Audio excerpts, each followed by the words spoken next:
नमस्कार साथियों, आप देख रहे हैं YouTube channel education portal Krishna. आज हम लोग इस वीडियो के माध्यम से अमानत में किन किन सूत्रों का प्रयोग किया जाता है, अर्थात ज़मीन की जब पैमाइश की जाती है तो सामान्य तौर पे किस सूत्र का प्रयोग किया जाता है और किस शब्द का इस्तेमाल किया जाता है, इसकी जानकारी प्राप्त करने वाले हैं। सामान्य तौर पे जब अमीन ज़मीन की पैमाइश करने के लिए आते हैं तो वह जरीब का इस्तेमाल करते हैं। जरीब यानी कि कड़ी, उसके बाद गुनिया का इस्तेमाल करते हैं, खाता, खसरा इत्यादि शब्द बोले जाते हैं। तो हम लोग समझ लेते हैं कि जरीब को अधिक गज, मीटर, इंच या तो फिर हाथ या बित्ता इत्यादि से मापा जाए तो उसको किस प्रकार से कन्वर्ट करेंगे, इस सूत्र की जानकारी प्राप्त करेंगे। उसके बाद एक डिसमल में कितने ज़मीन होता है अलग अलग हाथ से, यह भी हम लोग समझेंगे। उसके बाद अन्य सूत्र जो कट्ठा को बीघा में या तो फिर बीघा को धूर में या धुरकी में इत्यादि किस प्रकार से बदलेंगे, उसका भी हम लोग यहाँ पे यानी उस सूत्र को हम लोग समझेंगे। तो चलिए एक एक करके हम लोग जानकारी को इकट्ठा करने का प्रयास करते हैं। तो सबसे पहले हम लोग गुनिया की जानकारी प्राप्त करते हैं। संक्षेप में ही इसे करेंगे तो एक गुनिया होता है और इस गुनिया की सहायता से 10 जरीब की माप निकाली जाती है। बहुत महीन बारीक उसमें लाइनिंग की हुई होती है और 2 लाइन के बीच एक जरीब यानी कि 100 कड़ी को दर्शाता है। तो गुनिया से 10 जरीब का माप लिया जा सकता है। अब समझते हैं कि जरीब को लिंक्स भी कह सकते हैं, यानी कड़ी, इसमें कड़ियाँ होती हैं। तो एक जरीब में 100 कड़ियाँ होती है, यानी 100 कड़ियाँ मिल करके एक जरीब का निर्माण होता है। और इसी को यदि एक जरीब को यदि गज में कन्वर्ट करें तो यह 22 गज का होता है, यानी 22 गज का एक जरीब होता है। यदि इसे फीट में कन्वर्ट करें तो 66 फीट का एक जरीब होता है। अब इसे हाथ में यदि बदलें तो 44 हाथ का एक जरीब होता है। इसे यदि बित्ता में कन्वर्ट करें तो 88 बित्ता का एक जरीब होता है। और यदि इसे हम मीटर में बदलना चाहें तो 20 मीटर का एक जरीब होता है। तो यह हम लोग समझ चुके हैं। अब हम लोग आगे समझते हैं कि यदि 1 डिसमिल ज़मीन हो, डिसमिल भी इसको लिख सकते हैं, 1 डिसमिल ज़मीन वह कितना धूर के बराबर होगा। तो इसके लिए एक सामान्य सूत्र है और उस सूत्र की सहायता से हम जितने हाथ की लग्गी होगी, जितना डिसमिल होगा, उस हाथ की लग्गी के अनुसार से उसको कन्वर्ट कर सकते हैं धूर में। तो इसके लिए सूत्र है, इसे भी आप याद रख सकते हैं, डेसिमल गुना 968/5 भागा लग्गी या तो फिर लग्गा इसको कह सकते हैं, लग्गी स्क्वायर बराबर यह धूर हो जाएगा।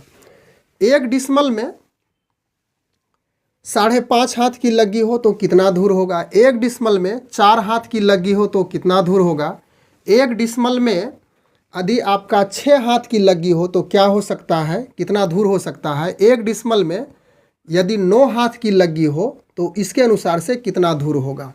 तो हम लोग यहाँ पे मुख्य रूप से समझ लेते हैं। आप इस सूत्र की सहायता से आप कन्वर्ट कर सकते हैं, बदल सकते हैं कि 5.5 हाथ, 4.5 हाथ, 9.5 हाथ, 8.5 हाथ, जितने हाथ की लग्गी हो तो एक डिसमल में कितना धूर होगा, इसे आसानी से निकाल सकते हैं इस सूत्र की सहायता से। हम लोग सिर्फ सूत्र ही समझेंगे, यहाँ पे हम लोगों को निकालना नहीं है, सिर्फ सूत्र समझ जाएंगे तो आप स्वतः इसको ज्ञात कर सकते हैं। तो चलिए मुख्य रूप से जो लग्गी होती है उसमें एक डिसमल में कितना धूर होता है इसको हम लोग जान लेते हैं। यह लग्गी हो गया, यानी कि लग्गा, और डिसमल में हमें एक ही डिसमल देखना है, एक डिसमल में, और यह धूर हो गया।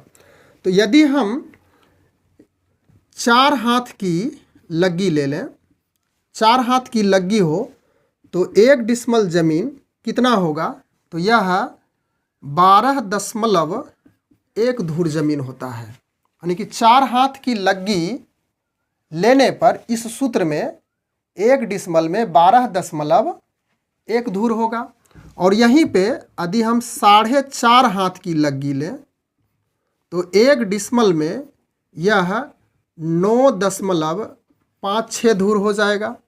अब यदि 5 हाथ की लग्गी लें तो 1 डिसमल में यह 7.74 धूर हो जाएगा।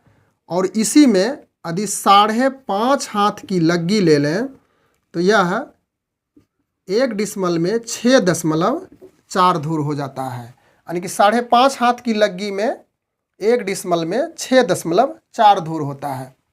अब आगे और कुछ बात कर लें। यदि आप 6 हाथ की लग्गी ले लें तो 1 डिसमल में यह 5.3 धूर होगा। और इसे 6.5 हाथ की लग्गी में कन्वर्ट कर दें तो 1 डिसमल में यह 4.9 धूर हो जाता है। और भी कुछ लिख सकते हैं, चलिए 7, 9 भी लेकर के आप बनाइएगा। तो इसी प्रकार का लग्गी समान रूप से चलता है। तो यदि आप 7 हाथ की लग्गी ले लें तो 1 डिसमल में 3.9 धूर, और इसी को आप 7.5 हाथ की लग्गी ले लें तो 1 डिसमल में 3.6 धूर होता है। तो यह आप इससे निकाल सकते हैं आसानी से। और यदि इसे आध भी रखना चाहते हो तो मुख्य रूप से आध भी रखा जाता है लोगों के द्वारा, अमीन के द्वारा, जो कि डायरेक्ट वह इसका इस्तेमाल करते हैं। अब आगे का फॉर्मूला हम लोग इस प्रकार से समझ लेते हैं, जो बेसिक फार्मूला के रूप में ही जाना जाता है। 16 कनमा में 1 धूर होता है। कनमा सबसे छोटी इकाई है पैमाइश की। 16 कनमा बराबर 1 धूर। उसके बाद 20 फुरकी बराबर 1 धूर की। 20 धुरकी बराबर 1 धूर। फिर 20 धूर बराबर 1 कट्ठा। फिर 20 कट्ठा बराबर 1 बीघा होता है। तो मुख्य रूप से हम लोग यहीं से इस्तेमाल करते हैं। यह जो 3 पार्ट है, 1 धूर बराबर 20 धूर की, उसके बाद 1 कट्ठा में 20 धूर, 1 बीघा में 20 कट्ठा होता है। लेकिन मुख्य रूप से यदि इतना सूत्र याद रखेंगे तो अमानत से जो भी कार्य होगा, यानी ज़मीन पैमाइश से जो भी कार्य होगा, सबसे छोटी इकाई कनमा तक हम निकाल सकते हैं। इसके बाद आगे कुछ और भी महत्वपूर्ण सूत्र है जिसकी जानकारी हम लोग प्राप्त करने का प्रयास करते हैं। 1000 वर्ग कड़ी यदि चैन से जरीब से माप करेंगे तो इस प्रकार से होगा कि 1000 वर्ग कड़ी में 1 डिसमिल, यानी कि 1 डिसमल बराबर 1000 वर्ग कड़ी। उसके बाद 1 वर्ग चैन, चैन जिसे जरीब ही कहेंगे, जरीब, और इसमें लिंक्स कड़ियाँ होती है। तो 1 वर्ग चैन बराबर 1 डिसमल। उसके बाद 10 वर्ग चैन बराबर 1 एकड़। फिर आगे समझ लें कि 10 जरीब, चैन को जरीब ही कहेंगे, तो 10 जरीब बराबर 1 फरलांग। उसके बाद आगे है कि 1 वर्ग लग्गी बराबर 1 धूर होता है, इसे भी याद रखेंगे। फिर और भी कुछ सूत्र हम लोग समझ लेते हैं। 100 डेसिमल, यानी कि 100 डिसमल बराबर 1 एकड़। और 1 एकड़ में समझ ही रहे हैं कि 1 एकड़ में 1 बीघा 12 कट्ठा जमीन होता है। अब इसमें जो खेत की पैमाइश के क्रम में कुछ शब्द है उसका भी प्रयोग होता है, जिसमें है खाता। तो खाता एक होता है और इस एक खाता में अनेक खसरा होते हैं। तो इसको समझ लें कि खाता एक होता है और खेसरा अनेक होता है। स्पष्ट है कि एक खाता में अनेक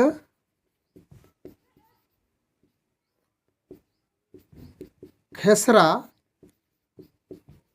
होता है। खेसरा को खसरा भी कह सकते हैं इसे, चलिए कहीं कहीं पे इसको खसरा भी प्रयोग किया जाता है बोलचाल की भाषा में। तो इस प्रकार से इस वीडियो के माध्यम से हम लोग जानने का प्रयास किए कि अमानत में यानी कि अमीन जब ज़मीन की पैमाइश करने के लिए आते हैं तो समान रूप से जो बेसिक फॉर्मूला है, बेसिक सूत्र है, इन्हीं सब फार्मूला का वो इस्तेमाल करते हैं। और जो शब्द है खाता खसरा वह भी प्रयोग में लाते हैं। जरीब, उसके बाद गुणिया, उसका भी वह प्रयोग करते हैं। तो बस आज के वीडियो में हम लोग इतनी ही जानकारी प्राप्त करने के लिए उपस्थित हैं। मिलते हैं अगले वीडियो में एक नए टॉपिक के साथ। तब तक के लिए गुड बाय।